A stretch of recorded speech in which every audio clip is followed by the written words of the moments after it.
I'm here to read about Dalmatian puppies. I only have one and I want more. This book is about 101 Dalmatian puppies. Now, if I only have one, how many more puppies do I need? Once there were 10 Dalmatian puppies. Pongo was their father, Purdy was their mother. They all lived in a house in the city with two very nice people.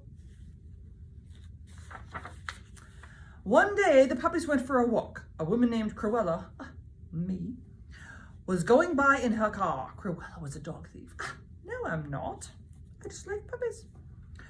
As soon as she saw the puppies, she stopped to count them. 10, she cried. 10 Dalmatian puppies. I must have them. Two men worked for Cruella. Their names were Horace and Jasper. Horace was short, fat, and dumb. And Jasper was tall, thin, and very dumb. I want those puppies, she told them. Get them tonight. That night, Jasper and Horace sneaked into the house where the Dalmatians lived. Everyone was asleep. They put the puppies in a big black bag. Then they climbed out the window. The puppies began to bark inside the bag. Pongo and Purdy woke up. The basket was empty. The puppies were gone. Where are the puppies? Cried Purdy. I don't know, said Pongo. Then Pongo had an idea. We will send a message to all the dogs in the city, he said. Maybe someone has seen our puppies. I'm not telling where they are. So Pongo sent a message. The message went from dog to dog. A howl, a growl, a yip, a yelp. Dalmatian puppies need your help. A bark, a woof, a long bow wow. Find your puppies, find them now. Soon all the dogs in the city were barking, and it was such a ruckus, no one could get to sleep. In an old barn near the city, there lived a horse named Captain, a dog named Kennel, and a cat named Sergeant Tibbs. That night, they heard barking. Burp, burp, burp. It was coming from the city. It's a message, said the colonel. Someone is looking for Dalmatian puppies. None here, sir, said Tibbs. Meow. Then they heard more barking. It was coming from a house down the street.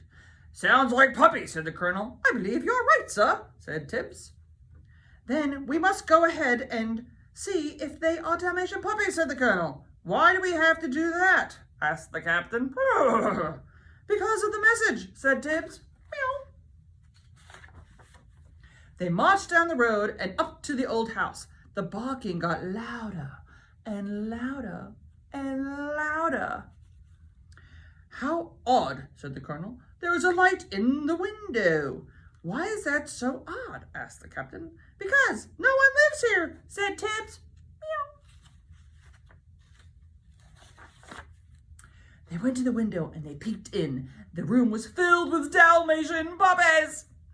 A man was holding a big black bag. It was filled with 10 more Dalmatian puppies. A woman in a fur coat, much like mine, was saying, now I have 99 Dalmatian puppies. Tomorrow I will sell all of them to the circus, and the three of us will be very, very rich. The three animals raced back to the barn. Then the colonel sent a message. Calling all dogs, every mutt and hound. The Dalmatian puppies have been found. A yip, a yelp, a short bow wow. Come and save them. Come right now. Soon the city dogs were barking again. And they were barking, and they were barking, and they were barking. At last, the message came to Pongo and Purdy. The puppies have been found, cried Pongo, and must go and save them. And they jumped out the window. Who does that? Pongo and Purdy ran through the city. The city dogs met them along the way. They told Pongo and Purdy how to get to the old barn. When the colonel saw them coming, he said, Are you looking for the Dalmatian puppies? Yes, yes, they cried back. Then follow us, said the colonel. They're in an old house down the road. So Pongo and Purdy followed the colonel, the captain, and Sergeant Tibbs. Meow. Pongo and Purdy went into the old house. They saw two men with their puppies. Do you remember the men's name? Jasper? Well, look who's here, said Jasper. Two big ones. Let's take care of them, won't we?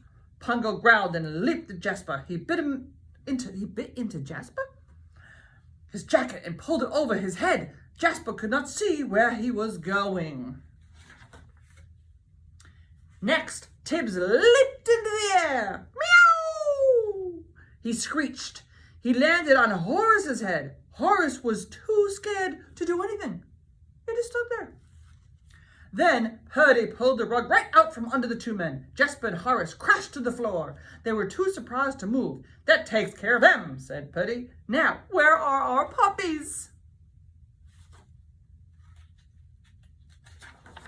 Here we are, called one puppy. All 99 of us. 99 puppies? Cried Pongo. But there was no time to ask questions. Pongo and Purdy led all 99 puppies out of the house. That's a lot of puppies. Especially if you know what puppies do. That's a lot.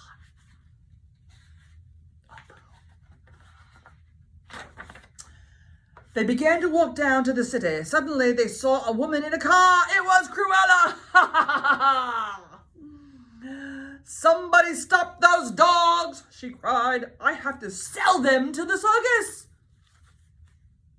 Get back here. When Pongo and Purdy heard this, they hid the puppies in a shed. Cruella looked in all around. Now where did those little spotted creeps go? Pongo and Purdy were scared. How could they get out? Look, Mom, said one of the puppies. She was rolling in a pile of soot. There's no time to play, said Purdy. We have to think of a way to get out. Then Purdy thought of a way to get out. She told all the puppies to roll in the soot. And what does that do when they all roll in the soot? Soon they were all covered with soot. Pongo and Purdy led the puppies outside. They went right past Cruella. Cruella paid no attention to them. She was looking for white puppies with black spots, not gray puppies. White puppies, black spots. They got into a truck that was parked outside. Just as the last puppy was getting out, Cruella cried, "Eek!" Half of the puppy was gray, but half of the puppy was white with black spots. Just then the truck drove away. "Stop! Stop!" yelled Cruella. "Come back with my puppies!" But the truck driver did not hear her. He was on his way to the city, and that is how the Dalmatians got home, on the back of a truck. The two nice people who lived in the house were happy to see them. They were also a bit surprised, because that family had grown. Now there were Pongo and Purdy and 99 puppies. 101 Dalmatians in all. It was a good thing there were two very nice people, because they have 101 puppies, and I have none. And that is the end of the story.